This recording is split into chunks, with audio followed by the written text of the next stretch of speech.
I was kicked out of my house at 18.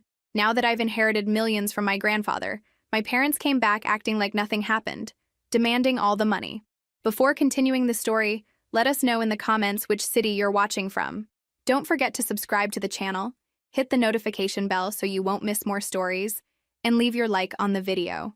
I sat in the leather chair, my hands gripping the armrests so tight my knuckles turned white. The lawyer's office smelled like old books and expensive wood polish. Mr. Henderson cleared his throat and adjusted his reading glasses. The testament of my grandfather spread across his mahogany desk. I hadn't expected anyone else to be here. When the secretary called last week saying I needed to come in for the reading of Grandpa Joe's will, I assumed it would just be me. After all, I was the only one who visited him during those last 2 years. The only one who sat by his hospital bed reading him the sports section. But there they were.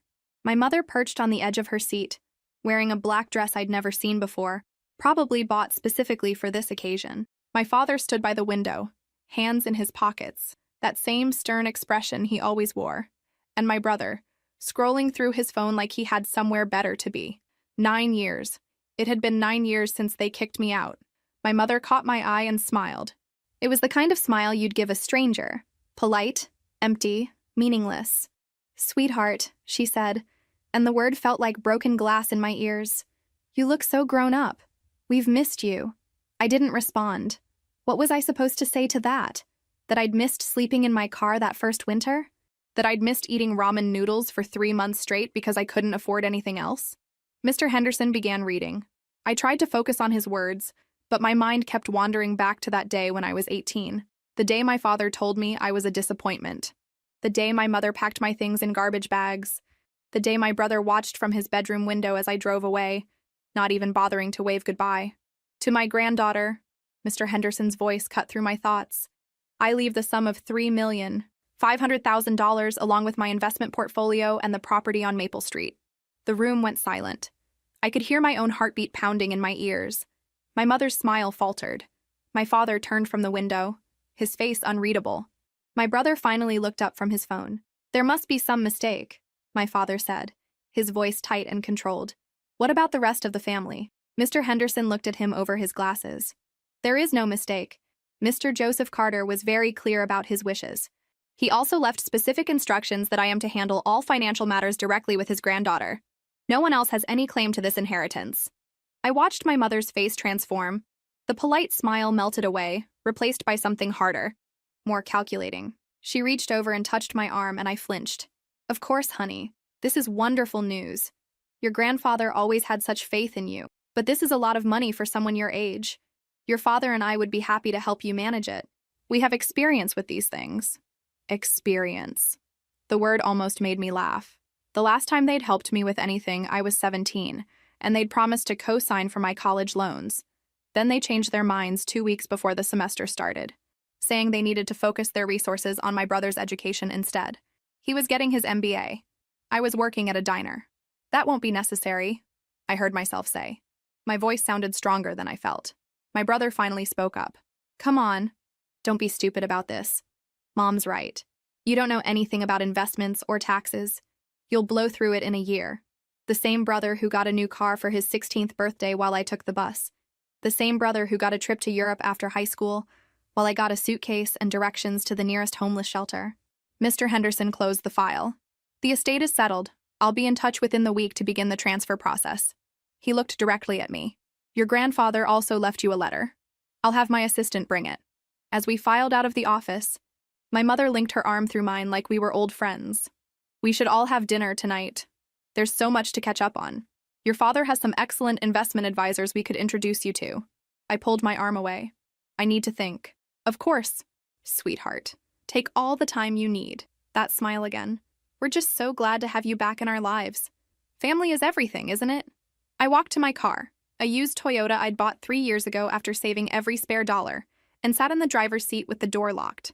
Through the windshield, I could see them standing in a tight circle in the parking lot. My mother was gesturing animatedly. My father had his phone out. My brother was shaking his head. They were planning something. I could feel it in my bones, the same way I'd felt it 9 years ago when I sensed the storm coming but couldn't do anything to stop it. My phone buzzed. A text from my brother. "We need to talk. This doesn't have to be complicated." I deleted it without responding and drove away, watching them disappear in my rearview mirror. The envelope from Mr. Henderson sat on my passenger seat, the letter from Grandpa Joe. I wasn't ready to open it yet. 9 years ago, they'd thrown me away like I was nothing. Now, suddenly, I was family again. The irony would have been funny if it didn't hurt so much. I didn't sleep that night. I kept thinking about the envelope sitting on my kitchen counter, Grandpa Joe's handwriting on the front. But my mind kept drifting further back, to memories I'd spent years trying to bury. I was 7 when I first noticed it. My brother got the bigger bedroom. I got the converted storage room. When I asked why, my mother said he needed more space. He was older. He was more important. At 10, I made the honor roll. My parents took us out to dinner to celebrate my brother's acceptance into the gifted program. My report card sat in my backpack, unseen. When I tried to show it to my father, he patted my head and turned back to discussing my brother's future. By 13, I'd stopped trying. My brother got a new laptop for his birthday. I got a card with $20. He got driving lessons from our father. I taught myself using YouTube videos in the school parking lot. The day I turned 18 started normal enough. I came downstairs for breakfast. My mother was at the kitchen table. My father was reading the newspaper. My brother was eating cereal, dressed in the designer clothes they'd bought him for college. "We need to talk," my father said without looking up. I remember my stomach dropping. I'd learned to recognize that tone. "You're an adult now," he continued. "It's time you learn to stand on your own feet. Your brother needed our support to reach his potential. You've always been more independent." My mother nodded along, not meeting my eyes. "We've done our duty. 18 years. But we can't keep supporting you when your brother still has graduate school ahead." "What are you saying?" "You need to move out," my father said. "We've packed your things. There are boxes in the garage. Not suitcases. Boxes." My brother kept eating his cereal, the spoon scraping against the bowl. "But I'm still in high school," I said. "I graduate in 2 months." "You can finish from wherever you end up," my mother said, her back to me. "You're resourceful." I looked at my brother, waiting for him to say something, anything. He'd always been quiet, but we were siblings. Surely he'd see how wrong this was. He finally looked up. "It's probably for the best. You guys never really got along anyway." That hurt worse than anything my parents had said. I went to the garage. 8 cardboard boxes, my entire life packed away. My clothes, my books, my laptop, the one I'd bought myself by working at the grocery store. Nothing they'd given me. I loaded the boxes into my Honda. My mother watched from the kitchen window. My father had already left. My brother's door was closed. I sat in the driver's seat, hands shaking, trying to figure out where to go. I had $300 in my bank account. No friends close enough to take me in. No other family except Grandpa Joe. I drove to his house, the tears finally coming. He opened the door, took one look at my face, and pulled me inside. "What did they do?" I told him everything. His jaw got tighter with each word. When I finished, he made me tea and sat across from me. "You can stay here," he said. "As long as you need. I don't want to be a burden." "You're not a burden. You're my granddaughter." He squeezed my hand. "And you're worth 10 of your brother. Always have been." I stayed with Grandpa Joe for 3 months. He helped me finish high school, drove me to graduation when my parents didn't show. He co-signed for my first apartment, helped me apply for financial aid, encouraged me when I wanted to give up. "They'll regret this," he told me once. Maybe not today, maybe not for years, but they will. And when they do, remember, you didn't need them to succeed. You did this yourself. I moved out when I got a job at a call center. Grandpa Joe visited my apartment, brought me a framed photo of us at my graduation. It still hung in my living room. I visited him every week until he got sick. Then I visited every day. I was there when he died, holding his hand, telling him about my promotion. He smiled and said he was proud of me. Those were his last words. My parents didn't come to the funeral. My brother sent flowers with a generic card. Now at 3 in the morning, I finally opened the envelope. Grandpa Joe's handwriting was shaky but clear.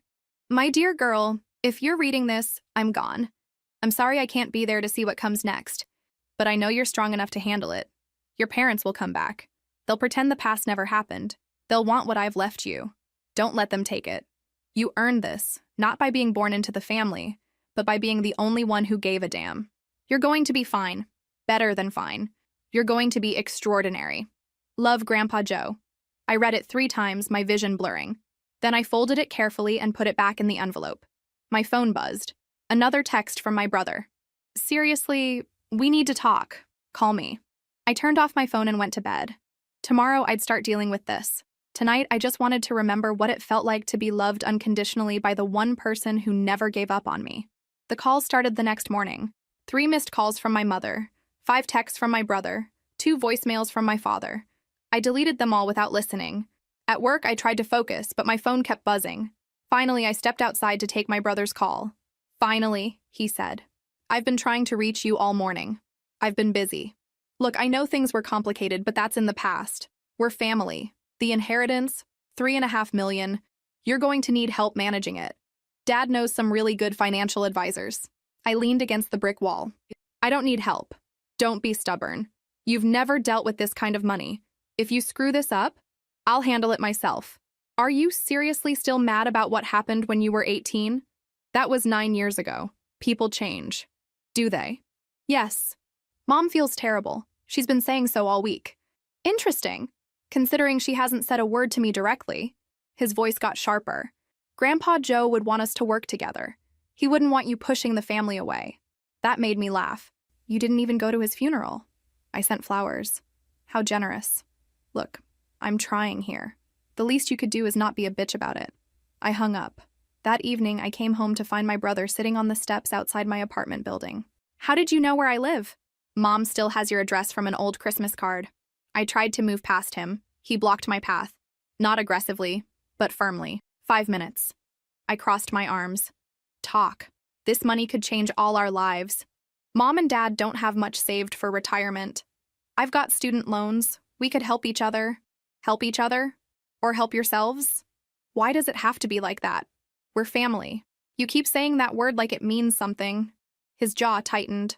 "I know you're angry, but holding on to that anger isn't going to help anyone. Grandpa Joe would want you to use this to bring the family back together. He left me that money because I was the only one who cared about him. That's not fair, isn't it?" "When was the last time you visited him before he got sick?" He looked away. "I was busy with work." "I was busy too. I still made time." "So what? You want me to apologize?" "Fine. I'm sorry. I should have been there more. But we can't change the past. We can only move forward." I unlocked my building door. "I need to think. Alone." "Wait." He pulled an envelope from his jacket. "Mom wanted me to give you this. It's from Dad. A proposal for how we could structure things." I took the envelope but didn't open it. "I'll look at it. That's all we're asking. Just consider it." Inside my apartment, I stared at the envelope. Part of me wanted to throw it away, but I opened it. The proposal was typed, professional looking. It outlined a plan where I would put the inheritance into a family trust. My father would manage investments. My mother would handle charitable giving. My brother would oversee tax planning. I would receive a monthly allowance. An allowance. From my own money. The document used words like collective benefit and family unity. It was dated 3 days after Grandpa Joe's funeral. They'd been planning this before they knew what was in the will. My phone rang. My mother. Against my better judgment, I answered. "Sweetheart," she said, false warmth in her voice. "Your brother said he gave you our proposal. Your father spent days working on it. I haven't decided anything. Of course not. Take your time.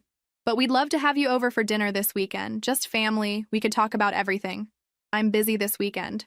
Next weekend, then. We're flexible. We just miss you so much." 9 years, I thought. 9 years since you threw me out. "I'll think about it." That's all we ask. "Oh, and honey? Mr. Henderson mentioned you'd be coming in to sign papers next week. Your father thought he might come with you, just to make sure everything is in order. I can handle it myself." Pause. "Of course you can. We just want to support you. That's what family does." After I hung up, I sat in the darkness. The proposal sat on my coffee table with its neat bullet points and professional language. They'd thought of everything, except asking what I wanted. I called Mr. Henderson's office and left a message asking if he could recommend a financial advisor, someone with no connection to my family. Then I threw my parents' proposal in the trash. 2 weeks later, Mr. Henderson called me at work. His voice was tight but professional. "We have a situation. Can you come to my office this afternoon?" My stomach dropped. What kind of situation? I'd rather discuss it in person. 3 o'clock? I left work early. The whole drive, my hands shook on the steering wheel. Mr. Henderson had documents spread across his desk. "Please, sit down." "What happened?" Yesterday, someone attempted to access your grandfather's estate accounts. They presented themselves as your legal representative, claiming power of attorney. The room tilted. What? The bank flagged it immediately. Your grandfather's will requires your direct signature in person with ID. No exceptions. Who was it? Your father. He had what appeared to be a notarized document claiming you'd granted him power of attorney due to mental incapacity and inexperience.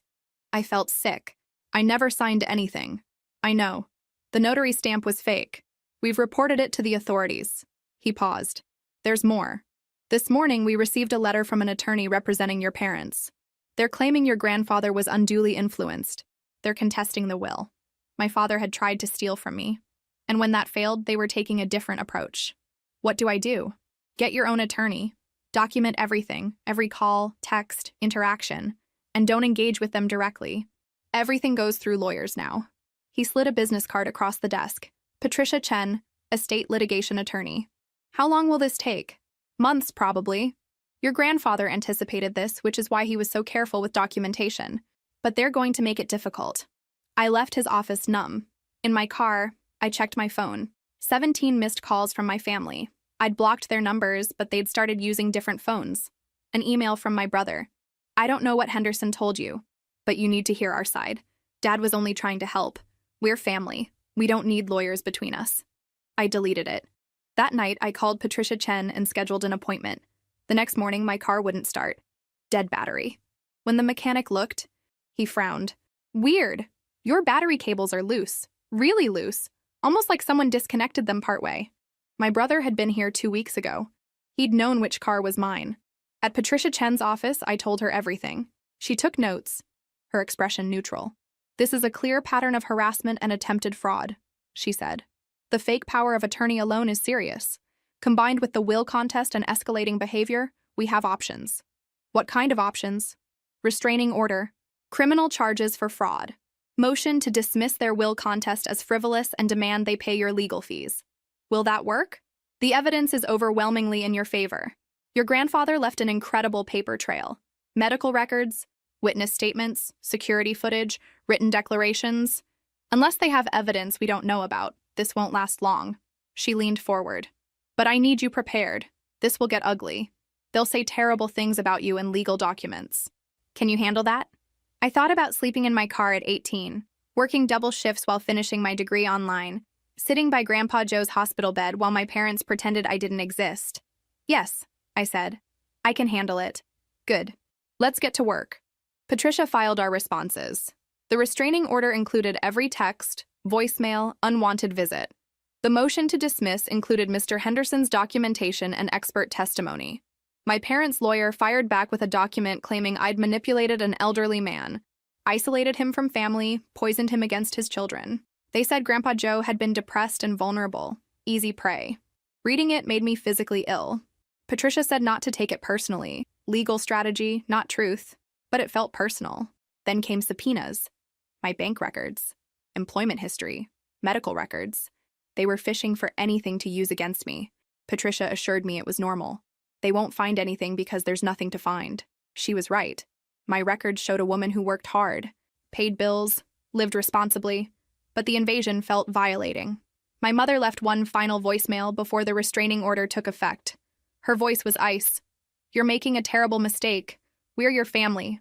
When this is over and you have nothing, don't come crawling back to us. I saved the recording and sent it to Patricia. Perfect, she said. This shows they know they're going to lose.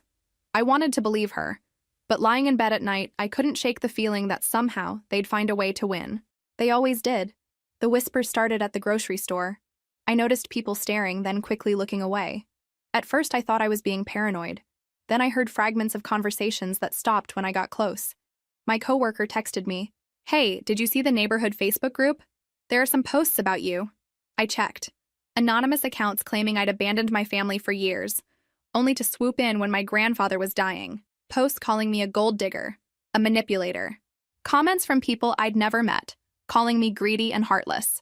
Someone had posted my photo with the caption, "This woman conned an elderly man out of millions. Shame on her." Within days, the damage spread everywhere. The woman at my usual coffee shop stopped making small talk. My gym membership was mysteriously under review. Someone left a note on my car. Karma is coming for you. At work, colleagues who used to chat with me in the break room now made excuses to leave when I entered. My boss pulled me aside. Uncomfortable. We've received some concerning emails about you. I don't believe them, but HR needs to investigate. It's my family, I said. They're trying to destroy my reputation because I won't give them the inheritance. I understand, just keep your head down until this blows over. But it didn't blow over. It got worse. Someone posted a 1-star review on my company's website, claiming I'd provided terrible service and stolen client information. It was completely false, but it was there for everyone to see. My landlord called.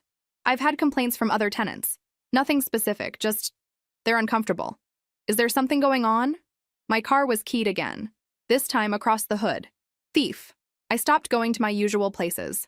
The grocery store, the coffee shop, the gym. Every public space felt hostile. People who'd smiled at me for years now looked at me with suspicion or disgust. My phone rang constantly. Blocked numbers, unknown callers. When I answered, it was either silence or whispered insults. You should be ashamed. He trusted you. You're disgusting. I changed my number. Within 2 days, the calls started again. The isolation was crushing. I'd spent 9 years building a life in this community. I had work friends, gym acquaintances, familiar faces at the coffee shop. Not close relationships, but connections. People who knew my name, who smiled when they saw me. Now I had nothing. I was a pariah in my own neighborhood. Patricia documented everything. The posts, the vandalism, the harassment, but it didn't stop. My parents had poisoned the well so thoroughly that people believed them without question. The breaking point came when I ran into someone from Grandpa Joe's church in the parking lot. I'd always liked her. She'd been kind to me at the funeral. "How are you?" I asked, genuinely hoping for a normal interaction. She looked at me with cold eyes. "I know what you did. Your grandfather would be ashamed." She walked away, leaving me standing there, gutted. That night, I sat in my apartment with all the lights off, curtains closed. The walls felt like they were closing in. Every sound made me jump. Was it another vandal? Another harassing call? I thought about Grandpa Joe's letter, about being strong, but I didn't feel strong. I felt crushed under the weight of lies I couldn't fight fast enough. My phone buzzed. An email from my mother, from a new address I hadn't blocked yet. "You've brought this on yourself. All you had to do was share. Instead, you chose greed over family. Now you see what it costs to stand alone. It's not too late to fix this. Call me." I deleted it, but the words stuck. Was she right? Had I brought this on myself by refusing to compromise? No. I caught myself spiraling. That's what they wanted, for me to doubt myself, to question my own worth. I pulled out Grandpa Joe's letter and read it again, my vision blurring with tears. Don't let them take it. You earned this. But it was hard to remember why any of this mattered when I felt so completely alone, when my entire world had turned against me based on lies. I looked at my phone, at all the blocked numbers, the deleted messages, the harassment that wouldn't stop. Then I looked at my apartment, my safe space that no longer felt safe. For the first time since this started, I wondered if I could actually survive this. If maybe they'd finally found a way to break me. I fell asleep on the couch, too exhausted to move, Grandpa Joe's letter still clutched in my hand. I woke up on the couch, neck stiff, head pounding. Grandpa Joe's letter had fallen to the floor. As I picked it up, I noticed another envelope in the box of his things. This one was older, yellowed. My name in Grandpa Joe's younger handwriting. The letter was dated 8 years ago. "My dear girl, I'm writing this because I know what your parents are capable of. When I'm gone, they'll come for what I leave you. They'll try to manipulate you, guilt you, break you down. But I know something they don't. You're stronger than all of them combined. You survived being thrown away at 18. You built a life with nothing. So when things get dark, remember, you didn't need them then. You don't need them now. I've made sure you have everything you need to fight back. The documentation, the legal protections, the money. But the real weapon is inside you. You've already survived the worst thing they could do. Rejection by the people who should have loved you most. Everything else is just noise. Trust yourself. Trust the plan I've put in place. I'm proud of you. Always have been. Always will be. Love, Grandpa Joe." I read it 3 times. He'd known. Years ago, he'd known exactly what would happen. Something inside me shifted. The crushing weight lifted, replaced by determination. I called Patricia. "Tell me about the other protections in the will." You've been reading something. Another letter from Grandpa Joe. He said he had a plan. He did. The will has clauses that activate under conditions. If your parents are found guilty of fraud or harassment, they're automatically barred from contesting the will, permanently. If they continue defamation after being warned, they're liable for triple damages.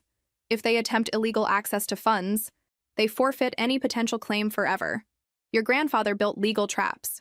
Each one they trigger makes their position worse. Can we use them? We have enough evidence. The fake power of attorney triggered the first trap. The harassment and defamation triggered the second. We can file now. Then let's do it. Over the next days, I stopped hiding. I went back to my coffee shop. When the barista gave me a cold look, I met her eyes and ordered calmly. I went to the gym, the grocery store, the park. People stared. People whispered. But I didn't run. I also started building an active case.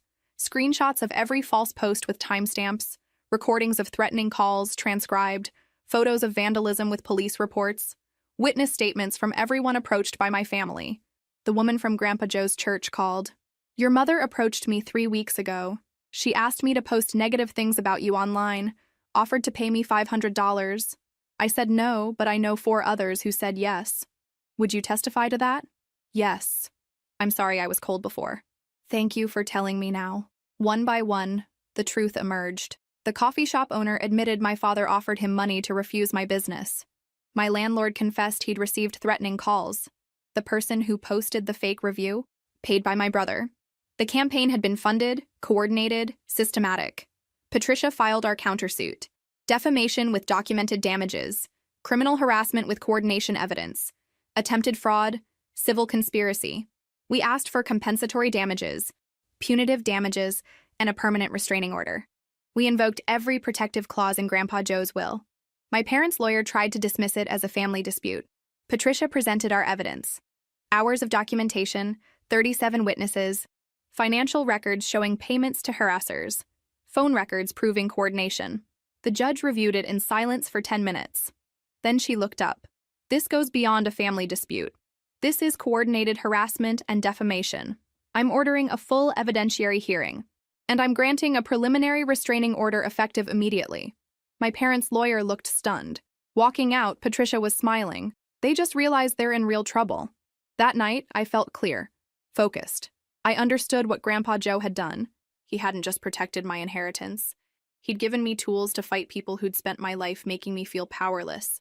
Every clause in the will, every document prepared, every legal protection established, all designed to turn their tactics against them. I looked at both letters, now taped to my refrigerator. Tomorrow we'd prepare for the hearing, but tonight, for the first time in weeks, I slept peacefully. Because I finally understood. I wasn't fighting alone. Grandpa Joe was still protecting me, still believing in me, and he'd made sure I had everything I needed to win. With Patricia's help, I hired a financial advisor, someone Mr. Henderson recommended who had no connection to my family. Her name was Joan, a woman in her 50s, who'd built her career managing inheritances and trusts. First rule, she said at our first meeting, don't touch the principal for at least 6 months. Let's set up a structure that protects you. We created a diversified investment portfolio. Nothing flashy, nothing risky. Index funds, bonds, some real estate investments. The kind of boring, steady growth that would ensure I'd never worry about money again. You could live comfortably on the interest alone, Joan said, without ever touching the principal. That felt surreal. 9 years ago, I was sleeping in my car. Now I had financial security for life. But I didn't want to just sit on the money. I wanted to build something. I started documenting everything my family did, not just for the legal case, but methodically. I created a detailed timeline, every call, every text, every act of vandalism, every lie they spread. I saved screenshots, made backups, organized everything in folders. Patricia was impressed. This is better documentation than most lawyers provide. At work, after HR cleared me, I asked for more responsibility. My boss, who felt guilty about the investigation, was happy to oblige. I took on a major project, streamlining our supply chain logistics. It was complex, demanding work that required my full attention. Exactly what I needed. The project kept me busy for weeks. I worked late, dove into problems, proved myself all over again. When I presented the final proposal, it would save the company nearly $500,000 annually. My boss approved it immediately. I'm recommending you for senior coordinator. You've earned it. The promotion came with a significant raise. Not that I needed the money anymore, but it felt good to earn it on my own merit. I also started looking for a new place to live, not because my family was forcing me out, but because I chose to. I wanted something that was entirely mine, untainted by their shadow. I found a small house in a different neighborhood, 2 bedrooms, a yard, a garage, nothing fancy, but it had good bones. I paid cash. The realtor's eyes widened when I said I didn't need a mortgage. That's unusual for someone your age. I got lucky, I said simply. Moving day felt like shedding an old skin. The apartment had been my sanctuary, but it had also been the place where I'd felt most vulnerable during the harassment. This house was a fresh start. I hired movers, wanting to do this right. As they loaded boxes, I found myself smiling. This was my choice, my life, built with my own hands and Grandpa Joe's love. The first night in the new house, I hung Grandpa Joe's photo in the living room, the one from my high school graduation. Then I hung both his letters in my office, framed and protected. This room would be my command center, where I'd manage my money, build my future, and coordinate my defense against my family's legal attacks. Because they weren't giving up. Despite our countersuit, despite the evidence mounting against them, they kept pushing. Their lawyer filed motion after motion, each one more desperate than the last. But now I was ready for them. I created spreadsheets tracking every aspect of my finances. Not because I was paranoid, but because I wanted to prove, to myself and to any judge, that I was handling this responsibly. Every dollar accounted for, every investment justified, every expense reasonable. At night, instead of hiding in the dark, I planned. Joan helped me set up a charitable fund in Grandpa Joe's name. We'd support causes he cared about: veterans services, education scholarships, youth programs. This will also help your case, Joan said. It shows you're honoring his legacy, not just hoarding money. I didn't care about how it looked. I cared that Grandpa Joe's money would keep doing good after he was gone. My coworkers noticed the change in me. I was calmer, more focused. The harassment had been terrible, but I'd come through it stronger.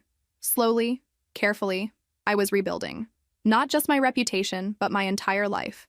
Brick by brick, choice by choice. The house became a home. I planted flowers in the yard. I bought furniture that I actually liked, not just what I could afford. I created a space that reflected who I was. And every morning I woke up in my own house, looked at Grandpa Joe's photo, and reminded myself, I'd earned this. Every bit of it. Not because I'd inherited money, but because I'd survived. I'd refused to break. I'd kept going when it would have been easier to give up. The inheritance was just money. The real wealth was the strength I'd built over 9 years of standing on my own. And that was something my family could never take away. 3 months after filing our countersuit, I attended a charity event in Grandpa Joe's name. The scholarship fund we'd created was awarding its first grants. I wanted to be there. An older man approached me. He had kind eyes and a firm handshake. You probably don't remember me. I'm Walter Chen. I was your grandfather's attorney before he hired Mr. Henderson. I retired 5 years ago. I'm sorry, we haven't met. We haven't, but your grandfather talked about you constantly. There's something you should know. He pulled me aside. Your grandfather came to me 8 years ago. He wanted to create an inheritance structure that would protect you from your family. We spent months planning it, anticipating every move they might make. You helped him build the traps. Walter smiled. Yes, but there's more. Your grandfather left something else with me, a notebook, detailed strategies for various scenarios. He wanted you to have it, but only after you'd started fighting back on your own. Why wait? Because he wanted you to find your own strength first. Walter handed me a leather-bound notebook. He said you'd know when you needed this. That night, I opened it. Grandpa Joe's handwriting filled every page. It wasn't just legal strategies. It was a playbook. Scenario 1. They try to claim undue influence. Response. Medical records showing my mental competency. Witness statements. Documented history of their neglect. Scenario 2. They attempt to access funds illegally. Response. Report immediately. Press criminal charges. Use as evidence of character. Scenario 3. They launch a smear campaign. Response. Document everything. Let them expose their own cruelty. Use it in court. Page after page. He'd thought of everything, and he'd been right about all of it. The last section was titled, Your Allies. Names and contact information for people Grandpa Joe trusted. Financial advisors, attorneys, friends who'd promised to help me if needed. One name jumped out. Thomas Brennan, retired family court judge. A note. Tom saw how your parents treated you at family gatherings. He'll testify if needed. I called.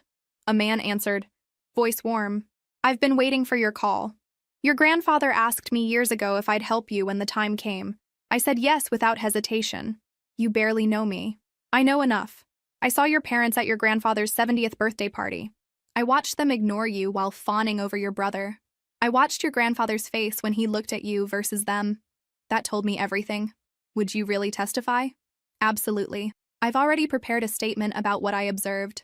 Your grandfather was of sound mind, deeply disappointed in his son and daughter-in-law, and completely clear about his intentions. I'll say all of that under oath. I kept reading the notebook. Grandpa Joe had compiled evidence I didn't know existed. Photos of family gatherings where I was clearly excluded. Emails where my parents asked him for money while refusing to mention me. Records of every time he'd tried to convince them to treat me better. He'd documented their cruelty for years, knowing someday I'd need proof. The final page was a letter. If you're reading this, you've started fighting back. I'm proud of you. I knew you would. This notebook is just insurance. You don't need it to win. You've already won by becoming someone they could never break. But use it anyway. Make them face what they've done, not for revenge, but for justice. And remember, I'm with you every step of the way. Love, Grandpa Joe. I sat there crying, holding this gift. He'd spent years preparing for this battle. Years documenting, planning, building alliances. All to protect me. The next morning, I brought the notebook to Patricia. Her eyes widened as she flipped through it. This is incredible. More evidence than we could have hoped for. Witnesses I didn't know existed. Documentation going back over a decade. She looked up. Your grandfather was meticulous. He knew what they'd do. More than that, he understood exactly how to counter every move. This changes everything. We spent the next week incorporating the new evidence, reaching out to the people Grandpa Joe had listed, organizing photographs and documents chronologically. Each piece painted a clearer picture. My parents had been emotionally abusive for years. They'd gaslit me, excluded me, treated me as less than. And Grandpa Joe had watched it all, documenting their cruelty, waiting for the day I'd need proof. Walter called to check in. How's the notebook? It's perfect. It's everything. Your grandfather spent our last meeting together adding to it. He was in the hospital, weak but determined. He said, Walter, I need to make sure she has ammunition. They're going to come at her with everything. She needs to be ready. That night, I sat in my house, surrounded by evidence of Grandpa Joe's love. The letters, the notebook, the carefully constructed legal protections, the network of people he'd recruited to help me. I wasn't alone. I'd never been alone. He'd been planning this for years, building an army to protect me, creating a fortress around my future. And now I had everything I needed to finish this fight. The petition arrived on a Tuesday morning. Patricia called me, her voice tight. They've filed for guardianship. They're claiming you're mentally incompetent to manage the inheritance. I felt punched. What? It's a last-ditch effort. They're saying you show signs of mental instability, make irrational financial decisions, need someone to manage your affairs. They want legal control over you and the money. I'm 27. I have a job. I own a house. They're desperate. This is them going all in. They've hired a psychiatrist willing to say you exhibit concerning behavior based on their descriptions. No actual examination. That's insane. It is. But we take it seriously. The hearing is in 3 weeks. My parents were trying to have me declared incompetent. They wanted to take away my autonomy, my rights, not just the money, me. Over the next weeks, we assembled our case. My employer provided records showing excellent job performance, my promotion, my leadership. Joan documented my financial management, every investment sound, every decision reasonable. My doctor provided records showing I was healthy. We gathered character witnesses, co-workers, neighbors, the woman from Grandpa Joe's church, and we prepared to use Grandpa Joe's notebook. Thomas Brennan, the retired judge, was willing to testify about what he'd observed at family gatherings, about my parents' treatment of me. I'll tell the truth, he said, that your grandfather worried about this exact scenario. The day arrived. I dressed professionally. The courtroom was small. My parents sat on one side with their lawyer. My mother wouldn't look at me. My father stared straight ahead. Judge Morrison entered, an older woman with sharp eyes. My parents' lawyer presented their case. My father testified I'd become obsessed with the inheritance, cut off family without reason, made enemies in the community. My mother cried on the stand about how worried she was. My brother claimed I'd threatened him, that I was unstable. Their psychiatrist, who'd never met me, testified that based on descriptions, I exhibited signs of paranoid personality disorder. Then our turn. Joan presented detailed financial records. This is textbook financial management. Conservative, intelligent, well-planned. Nothing irrational here. My boss testified about my work performance. She's one of our best employees.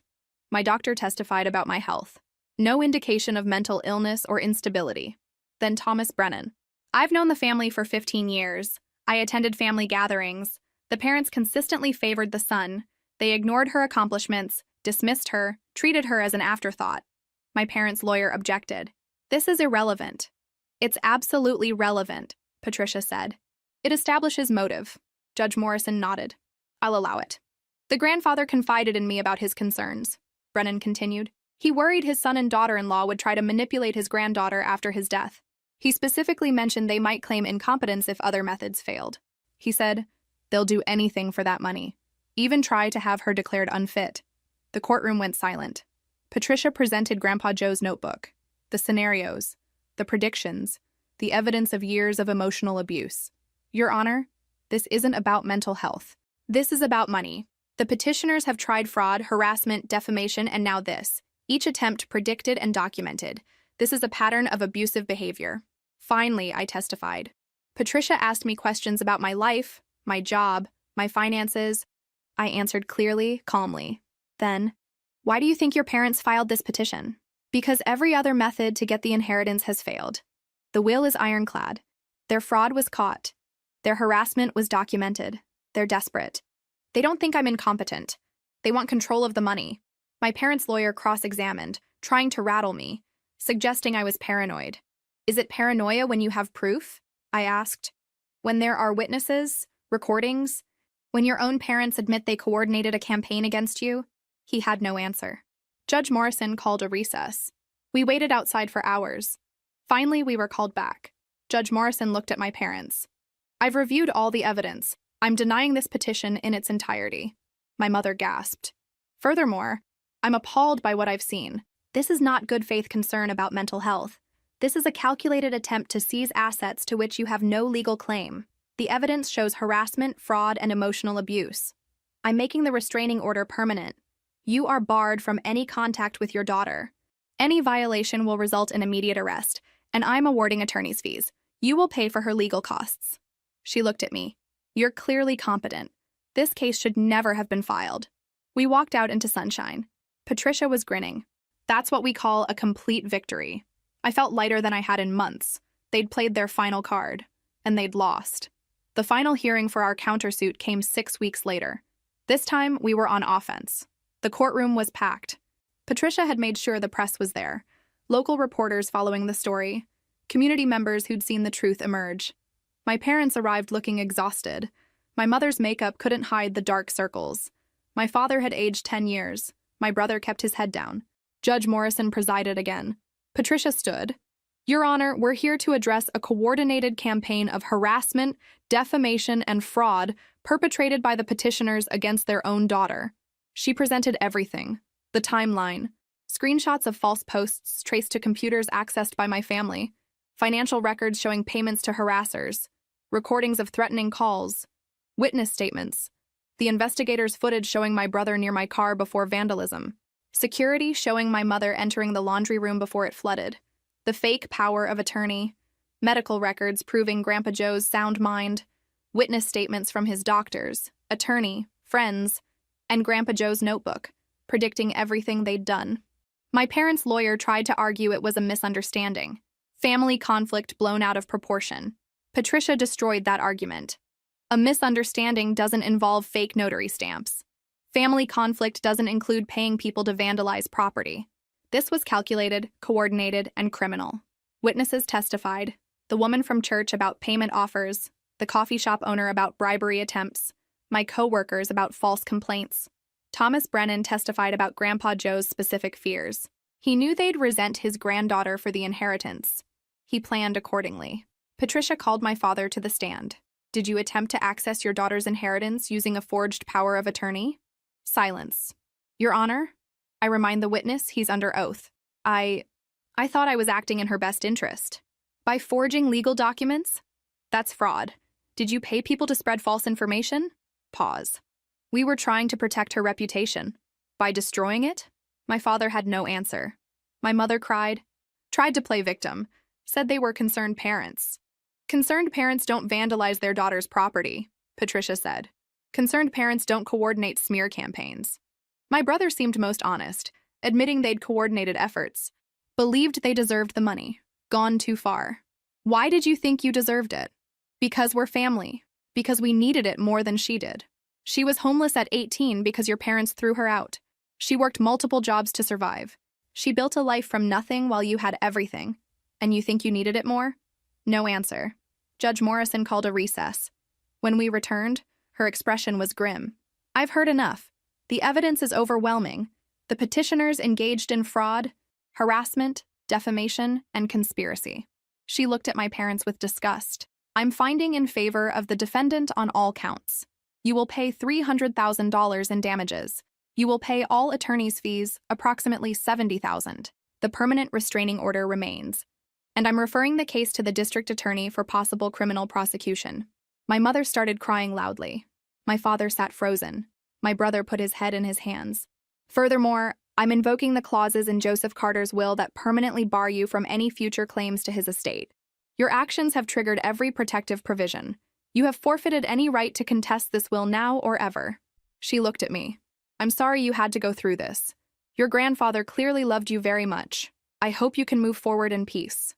We walked out to camera flashes. Patricia gave a brief statement about justice being served. I said nothing. I just walked to my car and drove home.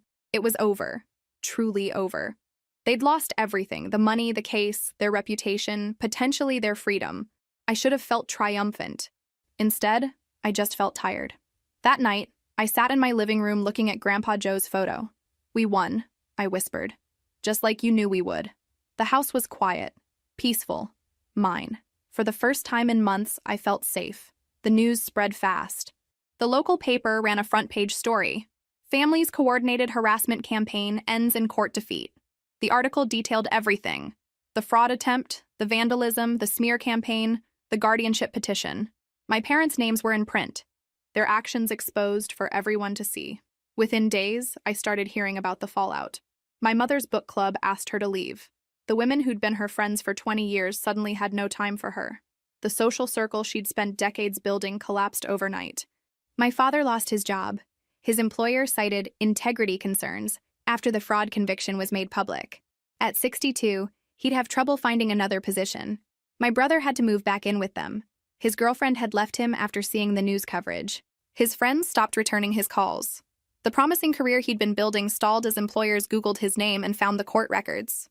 The house they'd been so proud of, the one I'd been kicked out of, suddenly felt too big and too expensive. They put it up for sale, but in a small community where everyone knew what they'd done, buyers were scarce. I heard all of this through my attorney, through community gossip that filtered back to me. I didn't seek the information out. I didn't need to. The district attorney decided to pursue criminal charges for the fraud attempt. My father faced potential jail time. Their lawyer was trying to negotiate a plea deal. Meanwhile, my life was moving in the opposite direction. The company promoted me to operations manager. My project had been so successful that they wanted me leading the entire department. The salary was excellent. Not that I needed it, but it felt good to earn it. I started volunteering with the scholarship fund we'd created in Grandpa Joe's name. Meeting the students we were helping, hearing their stories of overcoming adversity, reminded me why all of this had mattered. One girl, 19, had been kicked out by her family for going to college instead of getting married. She reminded me so much of myself at 18 that I ended up mentoring her, helping her navigate the challenges I'd faced alone.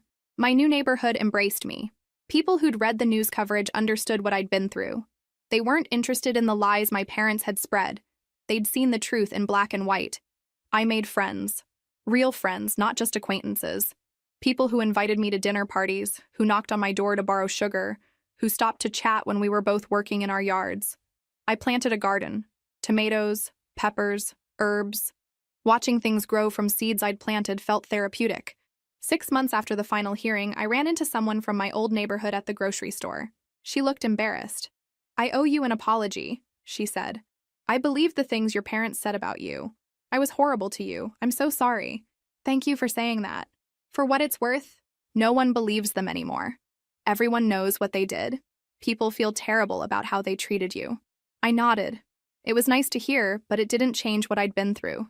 The isolation, the harassment, the fear, those scars were still there, but they were healing. I drove past my parents' house one afternoon. Not intentionally. It was just on the way to somewhere else. I saw the "for sale" sign in the yard, saw how the lawn had gone unmowed, how the paint was peeling. The house that had once seemed so grand now just looked tired and sad. I didn't feel triumphant seeing it. I didn't feel vindicated. I just felt nothing. They were strangers to me now. People I used to know, whose choices had led them to this place. My phone buzzed. A text from Joan, my financial advisor. "Your investment portfolio is up 12% this year. You're doing great." I smiled. I was doing great. Not because my parents were suffering, but because I'd built something real, something solid, something that was entirely mine. That evening, I had dinner with friends at my house.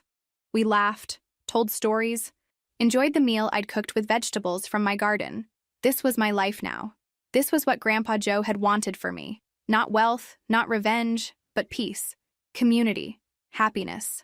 Later, after everyone left, I stood in my kitchen doing dishes and looked out the window at my backyard. The garden I'd planted, the house I owned, the life I'd built. I thought about my parents in their declining house, facing criminal charges, ostracized by their community, dealing with the consequences of their choices. I should have felt something: satisfaction, pity, anger. But I felt nothing. They'd lost everything trying to take what was mine. And in losing, they'd freed me completely. I dried the last dish and put it away. Tomorrow I had a meeting about expanding the scholarship fund. Next week I was starting a new project at work. Next month I was taking a vacation. First real vacation I'd ever taken. My life was full, busy, meaningful. And they were no longer part of it. That felt like the real victory. A year after everything ended, I found myself driving through my old neighborhood, not avoiding it anymore, not seeking it out, just passing through on my way home from work. I drove past the house where I'd grown up. The "for sale" sign was still there, faded and leaning. The grass was overgrown. One shutter hung crooked. The house looked abandoned, though I knew my parents and brother still lived there. I slowed down, really looking at it. I remembered being 7 in that house, wondering why my brother got the big bedroom. Being 10 with a report card no one looked at. Being 13, teaching myself to drive because no one would help. Being 18, loading boxes while my mother watched without saying goodbye. Those memories used to hurt. They used to make me feel small and unwanted. Now, looking at that house, I felt free. The house hadn't changed, but I had.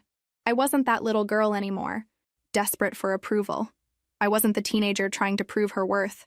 I wasn't even the scared 27-year-old who'd sat in a lawyer's office while her family circled like vultures. I was someone else now. Someone who'd built a life they tried to destroy. Someone who'd stood up when they tried to knock me down. Someone who'd won, not by becoming like them, but by refusing to. I thought about Grandpa Joe, about his letters, his notebook, his careful planning. He'd known this day would come, when I'd drive past this house and feel nothing but peace. The real inheritance wasn't the money. It was the freedom to define my own worth. I drove on, leaving the house behind. My house was 20 minutes away, a real home, filled with light and laughter and people who cared. Tomorrow I'd meet with 3 new scholarship recipients. Kids rejected by their families but refusing to give up. I'd tell them what Grandpa Joe told me. You're stronger than you think. You're going to be okay. Better than okay. Next week, I'd start a new work project, leading a team I'd built. People who respected me, valued my ideas, saw me as competent. Next month, I'd take that vacation, 2 weeks in Italy, solo. Because I could, because I wanted to, because my life was mine. The inheritance gave me financial security, but Grandpa Joe gave me something more valuable. He showed me I was worth fighting for, worth protecting, worth loving. My parents never learned that lesson. They'd spent my life trying to convince me I was less than, and their need to prove me worthless had destroyed them. They'd lost their reputation, their community, their careers. My father had pleaded guilty to fraud. My mother was a pariah. My brother was nearly 30, living in his childhood bedroom, the house they couldn't sell, the friends who'd abandoned them, the shame they couldn't escape. I should have felt vindicated, but I didn't. Their suffering had nothing to do with me anymore. I hadn't destroyed them. They'd destroyed themselves. I'd just refused to be destroyed along with them. I pulled into my driveway and smiled. The porch light was on. The garden was blooming. Everything was exactly as I'd left it. Safe, peaceful, mine. Inside, I made dinner, worked on a presentation, watered my plants. Normal things, beautiful things. This was the life Grandpa Joe had fought to give me. Not wealth or revenge or triumph over enemies, just a life. A good one. One where I decided my own value, built my own future, chose my own path. A life where I was enough, had always been enough, would always be enough. I looked at his photo on the wall. Thank you, I whispered, for everything. The smile in the photo seemed to say, I always knew you'd be okay. Better than okay. Extraordinary. And he was right. I turned off the lights and headed to bed. Tomorrow was a new day, full of possibilities, unburdened by the past. My parents were no longer part of my story. They'd been a chapter I'd survived, a test I'd passed, a battle I'd won by refusing to become them. Now they were just people I used to know, people whose choices led them down a dark path while I walked toward the light. I didn't forgive them. I didn't need to. Forgiveness would imply their actions still had power over me. They didn't. I was free. And that was the best revenge of all. Living well, without them, without needing them, without even thinking about them, unless I chose to. I fell asleep in my own bed, in my own house, living my own life, finally, completely, triumphantly free.